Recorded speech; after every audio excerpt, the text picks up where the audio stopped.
బట్టతలతో బాధపడుతున్నారా? ఆధునితనమైన పద్ధతిలో hair transplantation చేయబడును. Face clinic, Hyderabad. నమస్తే, వెల్కమ్ టు సుమన్ టీవీ. నేను విష్ణు. ప్రస్తుతంతో పాటు certified financial planner Ram Prasad గారు ఉన్నారు. వారితో మాట్లాడదాం. సార్ నమస్తే. సార్ రామ్ ప్రసాద్ గారు. నమస్తే విష్ణు గారు.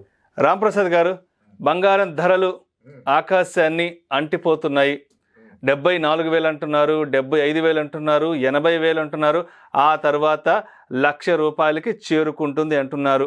మరి ఇలాంటి సందర్భంలో, ఇలాంటి నేపథ్యంలో మరి మధ్యతరగతి వాళ్ళు అసలు పిల్లలకి పెళ్లి చేయగలరా? మరి పెళ్లి చేయాలంటే ఇంత పెద్ద మొత్తంలో బంగారాన్ని కొని ఎలా ఇవ్వగలరంటూ కూడా మధ్యతరగతి వాళ్ళు ఒక ఆలోచనలో పడ్డారు. మరి ఇప్పుడున్న పరిస్థితుల్లో బంగారం కొనాలంటారా, లేదంటే అది పెరుగుతూ ఉంటే అలా చూస్తూ ఉండిపోవాలి అంటారా? మంచి టాపిక్ తీసుకున్నారు కదా విష్ణు గారు. సార్, గోల్డ్ అందరికీ కనెక్టెడ్ కదా. ఓకే, గోల్డ్ ప్రైస్ పెరిగింది నిజం. ఎంత పెరిగింది అనేది కూడా చూడాలి కదా. ఒక 1 year బ్యాక్ ఎంత ఉండదు అంటారు అప్రాక్సిమేట్గా? ఒక 1 year బ్యాక్ ఒక 62,000, 63,000. 63,000 నుంచి 75,000కి పెరిగింది. ఎంత పర్సెంటేజ్ పెరిగినట్టు గట్టిగా మాట్లాడితే 20% పెరిగింది. అంతేగా, 20% పెరిగింది. ಮತ್ತೆ బంగారానికి ప్రాచుర్యం ఎక్కువ సార్. అంటే అందరూ మనకున్న సెంటిమెంట్ని అన్క్యాచ్ చేసుకుంటున్నారు కదా. 20% కదా పెరిగింది కదా. ఇప్పుడు మీ పర్సనల్ ఇన్వెస్ట్మెంట్స్లో 20% కన్నా తక్కువ రేట్ ఇచ్చిన మ్యూచువల్ ఫండ్ ఏదైనా ఉందా మీ హోల్డింగ్స్లో? లేదు, అన్ని 22-25. ఎందుకు మిడ్ క్యాప్ 40 ఇచ్చింది, స్మాల్ క్యాప్ 70 ఇచ్చింది. సరే, అవి పట్టుకోమని కూడా ఎవరు చెప్పట్లేదు. అలానే గోల్డ్ ఈ రోజు వచ్చినట్టు కూడా పట్టించుకోవద్దు. ఏ ఇన్స్ట్రుమెంట్ అయినా, ఏ పెట్టుబడి అయినా మీరు షార్ట్ టర్మ్ రిటర్న్ ఎప్పుడూ చూడొద్దు, లాంగ్ టర్మ్ రిటర్న్ చూడండి అని చెప్తాం మనం కదా. బంగారం పెరగడానికి గల కారణాలు ఏంటంటే, ప్రపంచ వ్యాప్తంగా వార్స్ నడుస్తున్నాయి. చాలా కంట్రీస్లో elections are expected in this year. యూఎస్లో ఇంకా ఇన్ఫ్లేషన్ అలాగే ఉంది. ఓకే, సో ఈ రీజన్స్ వల్ల అన్ని కంట్రీస్ గోల్డ్ కొంటున్నాయి. చైనా 2 yearsగా బ్యాక్ టు బ్యాక్ కొంటుంది. 2,200 టన్నులు గోల్డ్ ఎంత ఉంది చైనాలో ఈరోజు, చైనా సెంట్రల్ గవర్నమెంట్ దగ్గర. అండ్ ఇండియాలో ఒక 800 tons అబౌవ్ ఎంత ఉంది ఆర్బీఐ దగ్గర. ఓకే, అంటే గోల్డ్ని హెడ్జ్ అగెన్స్ట్ ఇన్ఫ్లేషన్ అని, గోల్డ్ అనేది ఒక ఇన్సూరెన్స్ సార్ సెంట్రల్ బ్యాంక్స్కి. ఓకే, వార్ సిచ్యువేషన్ కానీ, రూపీ డిప్రిషియేషన్ అప్పుడు కానీ, కరెన్సీ డిప్రిషియేషన్ కానీ గోల్డ్ని వాళ్ళు ఇన్సూరెన్స్ లాగా వాడుకుంటారు. దెర్ ఇస్ ఎ మీనింగ్ వాళ్ళు కొనటంలో. ఓకే, ఇండివిజువల్స్ ఏంటంటే ఇప్పుడు ఈ న్యూస్, ఇప్పుడు మీరు చెప్పారు కదా హై పిచ్లో గోల్డ్ ఆకాశాన్ని అంటుతుందని చెప్పి, దాన్ని చూసి ప్యానిక్ అయిపోయి కొంటారు. ప్యానిక్ అయిపోయి కొనేస్తున్నారు. అంటే నేను కొనొద్దని చెప్పట్లా, మీకు అవసరం ఉంది, పెళ్ళి ఉంది, 1,00,000 2 లక్షలు ఉన్నా మీకు అయినంత కొనుక్కోవాల్సిందే. కానీ పెరుగుద్దని కొన్నారా అయితే తప్పు. అంటే పెరగదంటారా? గోల్డ్ పెరిగేదే కదా, గోల్డ్ ఏం తగ్గదు కదా. గోల్డ్ ముందుకు పోవడమే కానీ నాకు తెలిసి వెనక్కి రావడం ఉండదేమో కదా. మంచిగా దొరికారు మీరు నాకు. చాలా మందిని ఇక్కడ దొరికించాను నేను. ఎస్, ఇప్పుడు ఓకే, గోల్డ్ పెరగడానికి కారణాలు చెప్పాం. చాలా కంట్రీస్లో elections are lined up in this year. War situations, కొత్త కొత్త కంట్రీస్ ఏవేవో వార్లు అంటున్నారు. వాటి వల్ల గోల్డ్ పెరుగుతుంది, స్టాక్ మార్కెట్ తగ్గుతుంది. అగ్రీడ్. ఓకే, మీరు ఇప్పుడు ఏమన్నారు స్టేట్మెంట్? గోల్డ్ పెరిగేదే కదా, తగ్గేది కాదు కదా. తగ్గేదే లేదు, గోల్డ్ అంటే తగ్గదు అసలు. ఇప్పుడు ఒక పని చేయండి, మీరు గూగుల్ ఓపెన్ చేసి నాకు 1996లో గోల్డ్ ప్రైస్ ఎంత, ఆ 96 నుంచి 2001 వరకు ఇయర్ వైజ్ గోల్డ్ ప్రైస్ చదవండి సార్. ఒకసారి గూగుల్లో చూసి చెప్పండి. ప్లీజ్, అందరు చూడాల్సిందే. మనం నోట్తో చెప్పడానికి ఏముంది? అంత పెద్ద ఎక్స్పర్ట్స్ ఏం కాదు. అంటే మనం డైరెక్ట్ గా చెప్తే నమ్మకపోవచ్చు కూడా. గూగుల్ అంటే హిస్టారికల్ చూస్తాను, లాస్ట్ ఒక 70-80 years 1996 నుంచి చూడండి మీరు. ఒక్క నిమిషం.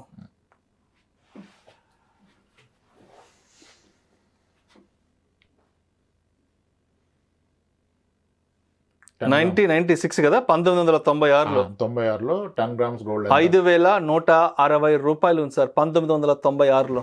అక్కడ నుంచి ఎవ్రీ ఇయర్ 2001 వరకు చదవండి ఎంత ఉందో ఈ రోజు. 2001కి వచ్చేస్తే 4,300 ఉంది. అంటే 7 సంవత్సరాలు కదా. 7 సంవత్సరాలు ఎంత రిటర్న్? Negative return. అసలు 20 చదువుకోండి. ఇప్పుడు 96లో ఏమో 5,160 ఉంది. 1997లో ఏమో 4,725 ఉంది. 1998లో ఏమో 4,045 రూపాయలు ఉంది. 1999లో ఏమో 4,234 రూపాయలు ఉంది. 2000 ఏమో 4,400 రూపాయలు ఉంది. 2001లో ఏమో 4,300 రూపాయలు ఉంది. సార్ నాకు ఇక్కడ ఒక డౌట్, 1996లో ఏమో 5,160 రూపాయలుగా ఉన్నది. 2001కి వచ్చేసప్పటికే 4,300, అంటే దగ్గర ఒక 800 డిఫరెన్స్ ఉంది కదా. 800 తగ్గింది. అది ఎన్నేళ్ల పాటు? 7 ఏళ్ల పాటు. 7 సంవత్సరాలకి 800 తగ్గింది, డౌన్ అయింది. కానీ అందరూ ఏమన్నారు, గోల్డ్ తగ్గదు, గోల్డ్ తగ్గడం లేదు, ఎప్పుడు తగ్గదు, నెలలకు తగ్గదని చెప్తున్నారు. మరి ఇప్పుడు అదేంటి? కరెక్టే కదా. 96లో ఏమో 5,128, 2001కి 4,300, అంటే దగ్గర 800 రూపాయలు చేంజ్ తగ్గింది. Is gold not subject to market risk? అదే కదా, గోల్డ్ మార్కెట్ రిస్కే కదా. అంతే కదా. ఇప్పుడు రీసెంట్ 2012లో చూడండి ఎంత ఉందో.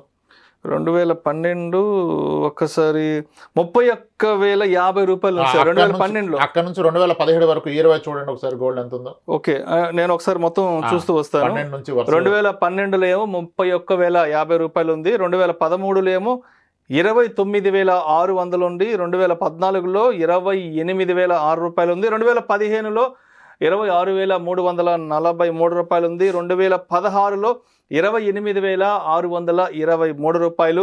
2017లో 29,667 సార్. అంటే 2012లో ఏమో 31,000 ఉంటే 2017 వచ్చేటప్పటికేమో 29,000, అంటే ఒక 2-3 వేలు తగ్గుతూ వచ్చింది. మళ్ళా 5 ఏళ్ల పాటు తగ్గింది బంగారం. 5 ఏళ్ల పాటు ఒక 2-3 వేలు డిఫరెన్స్ అవుతూ వచ్చింది, కిందకు వచ్చింది. ఎవరు గుర్తించలా. ఒక క్లయింట్ తో ఫైనాన్షియల్ ప్లానింగ్ చేస్తూ ఉంటే నార్మల్గా అడుగుతాను, గోల్డ్ ప్రైస్ తగ్గుతుంటే తగ్గదంటారు కదా. ఒక ఆయన తగ్గుతుంది అన్నాడు. మీరే first customer sir, gold price తగ్గుద్దని డైరెక్ట్ గా చెప్పారు, ఎవరు ఒప్పుకోరంటే, సార్ 2012లో మా సిస్టర్ పెళ్ళైంది సార్, అప్పుడు ఏ రేటు కొన్నాము, 2018లో నా పెళ్ళి కూడా అదే రేటు కొన్నాం సార్ అన్నాడు. అవును, అప్పుడు మేము షాక్ అయిపోయాం సార్. అదేంటి 5 years గోల్డ్ పెరగలేదని? పెరగకపోవడం కాదు సార్, తగ్గింది. దాన్ని ఎవరు గుర్తించలా. అంటే గోల్డ్ పెరిగాక తగ్గడం కూడా జరుగుతుంది. అది 1-2 నెలలు ఉండదు, 5 ఏళ్ళు 7 ఏళ్ళ పాటు కూడా తగ్గుతుంది కదా. ఇప్పుడు అర్థమైందా? అవునవునా. అంటే ఫస్ట్ విన్నర్ ఎవరు అంటే పీపుల్ కమ్ టు కంక్లూజన్. లేదు అబద్ధం అంటారు, డేటా చూసి ఒప్పుకుండదు. ఉంటే రియాలిటీ తెలిసిపోయింది కదా. ఇప్పుడు 2012లో పెళ్లి చేసిన వ్యక్తి మళ్ళీ 17-18లో పెళ్లి చేస్తే 2 సార్లు ఒకటే బంగారం రేట్ అనే విషయం తెలిసింది. కానీ మనం చెప్తే ఎవరు నమ్ముతారు? మనకి ఎంతవరకు ఎమోషన్. పెరిగిపోద్దురా, కొనుక్కో కొనుక్కో కొనుక్కో. పెరిగినా ఎంత గొప్పగా పెరుగుద్ది. ఇప్పుడు ఫర్ దట్ మ్యాటర్ ఒక చిన్న కంపారిజన్ చేద్దాం. అంటే ఇప్పుడు ఒకటి పొట్టోడు అంటే పొడగొని పక్కన పెట్టాలి అంటారు కదా, లేకపోతే ఎలా చెప్తారు మీరు? అంతే, అంటే ఇద్దరు నిలబెడితే డిఫరెన్స్ ఏంటనేది ప్రాక్టికల్ చూపించవచ్చు కదా. ఫస్ట్ థింగ్ ఏంటంటే గోల్డ్ పెరిగే మాట నిజం, అలానే కొన్ని ఏళ్ల పాటు తగ్గుతుంది, తగ్గి ఉంటది అని కూడా ప్రూవ్ అయిపోయింది కదా. ఇప్పుడు ఒక మ్యూచువల్ ఫండ్ లో ఇన్వెస్ట్ చేసిన వ్యక్తి 2 ఏళ్ల పాటు నెగిటివ్ రిటర్న్ ఇస్తే ఏం చేస్తాడు? రిడెంప్షన్ చేసుకొని బయటకు వచ్చేస్తారు. మరి గోల్డ్ 7 ఏళ్ళు 5 ఏళ్ళు నెగిటివ్ ఇస్తే ఏం చేశారు? అంటే గోల్డ్ తగ్గినా పెరిగినా దాని యొక్క బరువు అనేది తగ్గదు, ఒంటి మీద వేసుకుని తిరగొచ్చు కదా. ఇప్పుడు మ్యూచువల్ ఫండ్స్ అనేవి తగ్గితే డబ్బులు తగ్గిపోతాయి, నష్టం కనిపిస్తుంది. బట్ బంగారం ధర పెరిగినా తగ్గినా దాని యొక్క వెయిటేజ్ ఏదైతే ఉందో దాని యొక్క పరిమాణం అనేది తగ్గదు కదా. అది గోల్డ్ ని మీరు గ్రామంలో కొలుస్తారు, మ్యూచువల్ ఫండ్స్ ని యూనిట్స్ లో కొలుస్తారు. ఇక్కడ యూనిట్స్ తగ్గవు కదా. ఇప్పుడు నీకు బంగారం ఎంత ఉందిరా అంటే 40 తులాలు ఉందిరా అంటాడు, కానీ ఎంత రేటు చెప్పడు కదా, చెప్పడు. మరి మ్యూచువల్ ఫండ్స్ కూడా మీరు అలా యూనిట్స్ లో చూస్తే ఇంక ఇబ్బంది లేదు కదా. యూనిట్స్ లో చూడరు, ఎవరు కూడా చూడరు. అది అక్కడ మనం ఇప్పుడు మనకి మీరు చాలా మందితో ఇంటర్వ్యూ చేశారుగా, ఓల్డెస్ట్ మ్యూచువల్ ఫండ్. అవునవును. ఏ ఫండ్ చెప్పండి? నిప్పాన్ కదా, నిప్పాన్ ఇండియా గ్రోత్ 95 ఆ టైంలో అక్టోబర్ 8 ఒక్కసారి దానికి దీనికి కంపేర్ చేద్దాం. ఏదో ఒకటి కంపేర్ చేయాలి కదా. అవునవును. ఎందుకంటే మనం ఎంతవరకు mutual funds are subject to market risk అంటాం కదా. ఓకే, 1995లో Nippon India growth fund start అయిందంటే ఇప్పుడు మొత్తానికి తెలుసు ఒక మ్యూచువల్ ఫండ్ స్టార్ట్ అయినప్పుడు దాని అనేవి 10 రూపాయలు ఉంటుంది. 10 రూపాయలు ఉంటుంది. ఈ రోజు ఎంత ఉంది అనేవి? 3,333 ఉంది. 3,333. అంటే ఆ రోజు 10 రూపాయలు పెట్టిన వ్యక్తికి ఈ రోజు 3,333 రూపాయలు వచ్చింది. అంటే ఆ రోజు పెట్టిన రూపాయి 333 రెట్లు, 333 రెట్లు. అంతే కదా, క్లియర్. ఇంకా దీంట్లో కన్ఫ్యూజన్ లేదు. మరి అదే 1995లో ఉన్న గోల్డ్ ఎన్ని రెట్లు పెరిగింది? ఒకసారి గోల్డ్ 1995 ప్రైస్ చూడండి మీరు.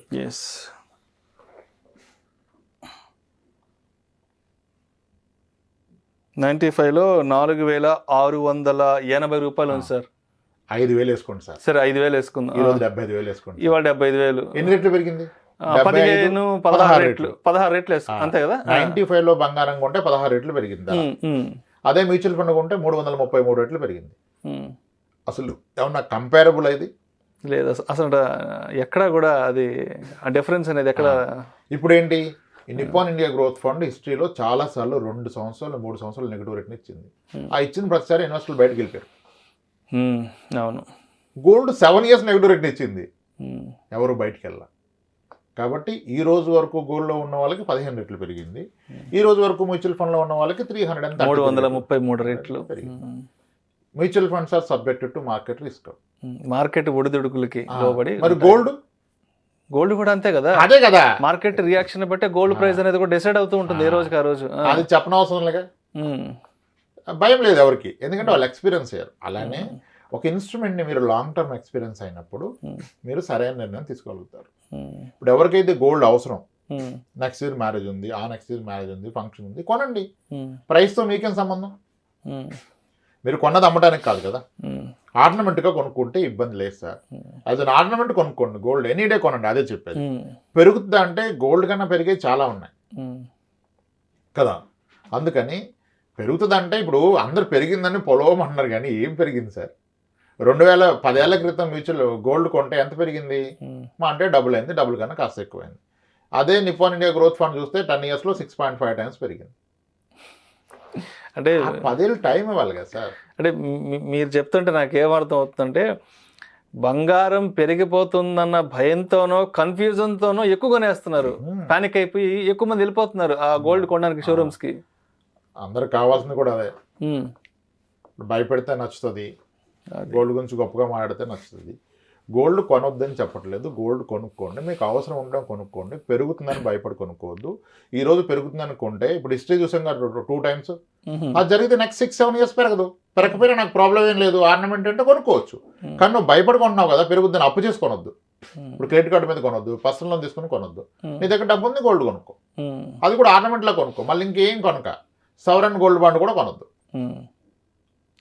అదేంటి సవరన్ గోల్డ్ బాండ్ కొనొద్దు? మరి ఒకవేళ 7 years గోల్డ్ నెగిటివ్ రేట్ ఇస్తే సవరన్ గోల్డ్ బాండ్ పాజిటివ్ ఇస్తుందా? అది కూడా నెగిటివ్ ఇస్తుంది. సవరన్ గోల్డ్ బాండ్ అనేది ఈ రోజు ప్రైస్లో కొంటారు, ఆ రోజు ప్రైస్లో ఇస్తాడు. 6-7 years ప్రైస్ పెరుగుతుందని గ్యారంటీ ఏంటి? ఇప్పుడు గోల్డ్ బాండ్ స్టార్ట్ అయినాక పెరిగింది గోల్డ్, కానీ నెక్స్ట్ 7 years పెరుగుతుందని గ్యారంటీ ఉందా? లేదు కదా. వరల్డ్ అంతా చాలా స్ట్రెస్లో ప్రెజర్లో ఉంది సార్. క్రూడ్ పెరుగుతుంది, వార్ జరుగుతుంది, ఎలక్షన్స్ వస్తాయని. ఇటువంటి సిచ్యువేషన్లో పెరుగుతుంది. మళ్ళీ ఈ సిచ్యువేషన్ ఎప్పుడు వస్తుంది? ఈ సిచ్యువేషన్ ఎప్పుడు వస్తుంది? అప్పటిదాకా పెరగకపోవచ్చు కదా, అలాగే ఉండొచ్చు, తగ్గొచ్చు. సో కాబట్టి గోల్డ్ పెరుగుతుంది అని కొనొద్దు, మీకు అవసరం ఉంటే కొనుక్కోండి. ఇంత పెరిగాక మేబీ ఒక 5-6 ఏళ్ళు పెరగకుండా అలాగే ఉండొచ్చు, లేదా తగ్గొచ్చు. ఎవరు చెప్పారు గోల్డ్ తగ్గుతుంది అంటే? ఇప్పుడు ఎవరో చెప్పేది ఏంటి, హిస్టరీలో కనపడుతుంది కదా. మళ్ళీ ఎవరు చెప్పారనే మాట తప్పు కదా. ఇలా ఆలోచించి నిర్ణయాలు తీసుకోవాలి, అంతేగాని ఎమోషన్తో నిర్ణయాలు తీసుకోవద్దు. వీడియో చూస్తే ప్యానిక్ అయిపోయి ఈరోజు అంతా టార్చర్ పెట్టేది ఇంట్లో కొనేయండి. క్రెడిట్ కార్డ్ గీకి అన్ని పనికిరాడు గొప్పగా నువ్వు గీకి ఇప్పుడు కూడా క్రెడిట్ కార్డ్ అని, లేకపోతే పర్సనల్ లోన్ పెట్టు, ప్రీ అప్రూవ్డ్ లోన్ పెట్టి కొనద్దు. మీకు అవసరం ఉంది కొనుక్కోండి, అవసరం ఉంది కొనుక్కోండి. ఎవరిని ప్రిడిక్ట్ చేయలేము సార్. యూఎస్డీలో ఇప్పుడు per ounce 2400 వచ్చింది per ounce గోల్డ్. 2012లో కూడా అది $1,900. అంటే ఏం లేదు, ఇది ఫస్ట్ టైం యూఎస్లో 16% గోల్డ్ పెరిగింది గత 12-13 ఏళ్ళలో. యాక్చువల్ 10 yearsలో గోల్డ్ పెరగలే యూఎస్లో, యూఎస్ డాలర్స్ టర్మ్స్లో. ఇండియన్ కరెన్సీ టైమ్స్లో పెరిగింది. This is because of rupee depreciation. So కాబట్టి అంత ప్యానికే కొనాల్సిన అవసరం లేదు, మీకు అవసరం ఉంటే కొనుక్కోండి. నన్ను అడిగితే the better way to buy gold is ornament. Ornament కొన్నప్పుడు తగ్గితే తగ్గదు, పెరిగితే పెరగదు. మీకు ఆనందం వెళ్తుంది, దాన్ని వాడుకుంటారు. దాని మించిన ఆనందం లేదు. నేను గోల్డ్ బాండ్ కొంటా, గోల్డ్ ఈటీఎఫ్ కొంటా, గోల్డ్ ఫండ్ కొంటా, సవరన్ గోల్డ్ బాండ్ కొంటా, పెరుగుతుందని అంటే మేబీ అంత వర్కౌట్ అవ్వకపోవచ్చు. అలా నిర్ణయాలు తీసుకుంటే మంచిది సార్. సో అయితే మొత్తానికి ఈ వస్తున్న రకరకాల వార్తలు ఆకాశాన్ని అంటిపోతున్నాయి, రాకెట్లా దూసుకుపోతుంది, సామాన్యుడు కొనగలడా కొనలేడా, పిల్లలకి పెళ్ళిళ్ళు చేయలేరా అనే ఇటువంటి ఆస్పెక్ట్స్ అన్నిటినీ మరి ఏ విధంగా తీసుకోవాలంటారు? అసలు కన్క్లూజన్గా చెప్పండి. అసలు ఎలా తీసుకున్న వాళ్ళు మనం చెప్తే ఆవిడ అవుతారు సార్. ఎలా తీసుకున్నా అలా తీసుకుంటారు, తీసుకునేవ్వండి. కానీ ఇప్పుడు బంగారం ఉంటే పిల్లల భవిష్యత్తు సెట్ అవుతుందా? ఓన్లీ పెళ్ళి అవుతుంది, పెళ్ళి ఒకటే భవిష్యత్తు. నీకు ఏది ఇంపార్టెంట్? ఇప్పుడు 12 ఏళ్ల కూతురు ఉన్న వ్యక్తి 13 ఏళ్ళకి పెళ్లి చేస్తాడు సార్, ఇంకో 13 ఏళ్ళకి 25 ఏళ్ళకి. ఈ 25 ఏళ్ళు బంగారం మీద నువ్వు ఫోకస్ చేయాలా, 18 ఏళ్ళు వచ్చాక ఆమె చదువు మీద ఫోకస్ చేయాలా? ఏది ఇంపార్టెంట్? 18 ఏళ్ళకి స్టార్ట్ అయ్యే గ్రాడ్యుయేషన్ ఇంపార్టెంటా నీకు? 25 ఏళ్ళకి అవుతున్న పెళ్లి ఇంపార్టెంట్? ఈ రెండిట్లో ఏది ఇంపార్టెంట్? ఎడ్యుకేషనే కదా. ఎడ్యుకేషన్. మరి నువ్వు గోల్డ్ కొంటే పెళ్లికి దాస్తున్నావు, చదువుకు దాస్తున్నావా? లేదు. ముందు చదువు సరిగా ఇస్తే పెళ్లి ఎలా అయినా నడుస్తుంది సార్. అవును, ముందు బాగా చదువుకొని పిల్లల కెరీర్ లో సెటిల్ అయితే తర్వాత అటు ఇటు ఉన్నావని తన్ను వెళ్ళగొట్టు బ్రతికేస్తారు. కానీ ఇదే లేకపోతే నువ్వు ఎలా బ్రతుకుతారు? దేనికి ప్రయారిటైజ్ చేస్తున్నావు నువ్వు స్టాండ్ అలోన్ ఒక ఎమోషన్ చూస్తే అలాగే ఉంటుంది సార్. హోలిస్టిక్ గా అన్ని గోల్స్ రాసుకుని ఏది ప్రయారిటీ, ఏది ఫస్ట్, ఏది నెక్స్ట్ రాసినప్పుడు తెలిసిపోద్ది. చదువుకు సరిపడి డబ్బులు పెట్టాను, ఇంకా పెళ్లికి గోల్డ్ కొనేసేయ తప్పలేదు. కానీ చదువుకి పైసలు పెట్టుకున్న పెళ్లికి గోల్డ్ కొంటే ఎలా సార్? అది గుర్తించాలి కదా ఒక పేరెంట్. అందుకేనంట ఇప్పుడు రావు రమేష్ గారు ఒక సినిమాలో అంటారు కదా, శత్రువులు ఎక్కడ ఉండరా? ఎక్కడ ఉంటారు? మన కొంపలోనే ఉంటారు. ఎవరు? అక్కల చెల్లి కాదు శత్రువులు. అసలైన శత్రువులు అమ్మ నాన్నలు. ఈడు సరిగా తెలుసుకోక ఆడి చెప్పిన మాటలు నమ్మి ఆ పనికిరాని స్థలాలు కొని అవి టైంకి అమ్ముడు పోక ఈ చదువుకు పెట్టలేక, ఇవి కదా మీరు ఆలోచించుకోవాలా. వ్యక్తిగతంగా మీ అవసరాలు ఏంటి, ఎప్పుడు వస్తున్నాయి, దాన్ని ఎలా ఫుల్ఫిల్ చేస్తాయి, ఏది ముందు వస్తుంది, ఏది తర్వాత వస్తుంది. ఆ ప్రయారిటైజేషన్ ఆర్డర్ పెట్టుకోకుండా ఎమోషన్స్కి వెళ్ళిపోయి అమ్మో పెరిగిపోతుందని చెప్పి 1 వీక్ ఇదే డిస్కషన్. ఇంకా ఎక్కడ చూసినా ఇదే డిస్కషన్. గోల్డ్ పెరిగిపోతుంది, గోల్డ్ పెరిగిపోతుంది. దాంతో ఏంటో లైఫ్ అంతా గోల్డ్ తప్ప ఇంకా లైఫ్ లేదా ఏంటి? అలా అంటే పూర్తిగా అంటే ఇది స్టాండర్డ్ దేనికి అది చూస్తే అంత వేరు సార్. మీరు అంతా కలిపి చూసినప్పుడు మీకు అర్థమవుతుంది. ఒక ఎమోషన్ ని పండిస్తే ఇంకా అంతే. Right sir. Right, thank you so much Ramprasad గారు. గత 30-40 సంవత్సరాలలో బంగారం ధరలు అసలు ఏ విధంగా ఉన్నాయి, అండ్ ఎప్పుడెప్పుడు బంగారం ధరలు ఎలా పెరిగాయి, ఎప్పుడెప్పుడు ఏ స్థాయికి తగ్గుముఖం పట్టాయి, అండ్ ఇప్పుడున్న సిచ్యువేషన్స్లో గోల్డ్ కొనాలా కొనకూడదా, లేదంటే పెరుగుతూ ఉంటే అలా చూస్తూ ఉండిపోవాలా అనే ఇటువంటి అన్ని రకాల అంశాల గురించి చాలా క్రిస్టల్ క్లియర్గా కళ్ళు తెరిపించే విధంగా మీ విశ్లేషణను మన సుమన్ టీవీ ప్రేక్షకులు తెలియజేశారు. Thank you so much Ramprasad గారు. రైట్ అండి విష్ణు గారు. సుమన్ టీవీలో మీ పర్సనల్ అండ్ బిజినెస్ ప్రమోషన్స్ కోసం కింది నెంబర్కి కాంటాక్ట్ చేయండి.